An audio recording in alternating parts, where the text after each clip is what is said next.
الرحیم۔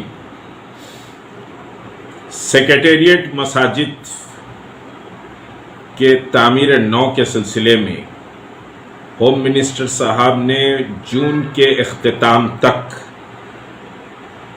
سنگ بنیاد رکھنے کی بات کی تھی، تعمیر نو شروع ہو جائے گی، یہ بات کہی گئی تھی۔ اس پر بہرحال مختلف لوگوں نے ہوم منسٹر صاحب کا شکریہ بھی ادا کیا، گلپوشی بھی کی، اور AK خان صاحب جو ایڈوائزر ہیں مائنارٹی تلنگانہ کے گورنمنٹ آف تلنگانہ کو، وہ بھی اس میٹنگ میں شامل تھے۔ ان کے بیان کے بعد پھر محمد سلیم صاحب جو وقف بورڈ کے چیئرمین ہیں، انہوں نے کہا کہ بھائی چیف منسٹر صاحب نے نقشوں کو اپروول کر دیا ہے اور نقشے وقف بورڈ بھی اس کو اپروول دے دیا ہے، اور ہم لکھ دیے ہیں جون کے اختتام پر مساجد کی تعمیر نو شروع ہو جائے گی۔ یہ بہرحال آج سمجھیے کہ ایک اخبار کے بیورو چیف رشید الدین صاحب نے آج سمجھیے کہ ایک آرٹیکل لکھا ہے کہ تلنگانہ کے چیف منسٹر اس سارے پروسیس سے واقف بھی نہیں تھے، اور پھر ابھی جون کے اختتام پر جو تعمیر نو مساجد کی شروع ہونے والی تھی وہ پھر ایک بار ملتوی کی جا رہی ہے، اور تعمیر نو جون کے اختتام پر نہیں ہوگی۔ تو یہ سمجھیے کہ جناب محمود علی صاحب ہوم منسٹر ہیں، AK Khan advisor minorities government of Telangana ہیں، اور محمد سلیم وقف بورڈ کے چیئرمین ہیں۔ یہ تینوں نے مسلمانوں کے ساتھ ان کے جذبات اور احساسات کے ساتھ ایک بڑا مذاق کیا ہے، کیونکہ ہوم منسٹر کا بیان کوئی ہلکے سے نہیں لیا جا سکتا، کیونکہ وہ ریاست تلنگانہ کے کیبنٹ منسٹر ہیں۔ اور پھر میں بتاؤں 15 جون سب سے پہلے تاریخ طے کی گئی تھی، 15 جون 2020۔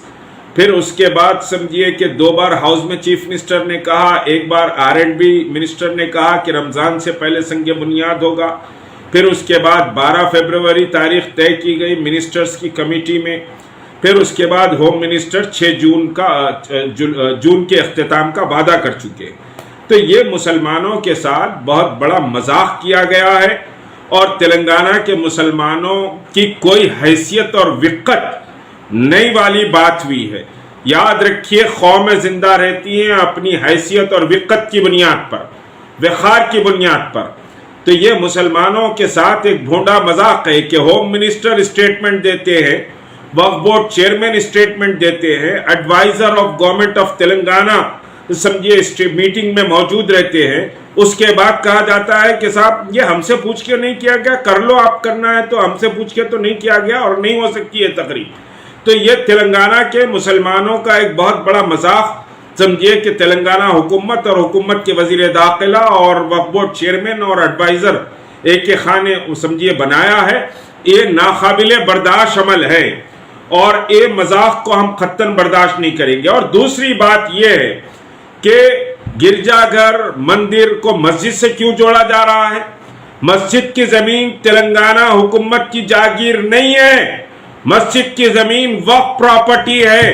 وہ وقف پراپرٹی کو آپ قبضے میں رکھے ہیں، جو غیر قانونی عمل ہے، جو غاصبانہ قبضہ کہلاتا ہے، اور آپ مساجد کی بات کو سمجھیے کہ یہ دوسرے چیزوں سے جوڑ رہے ہیں۔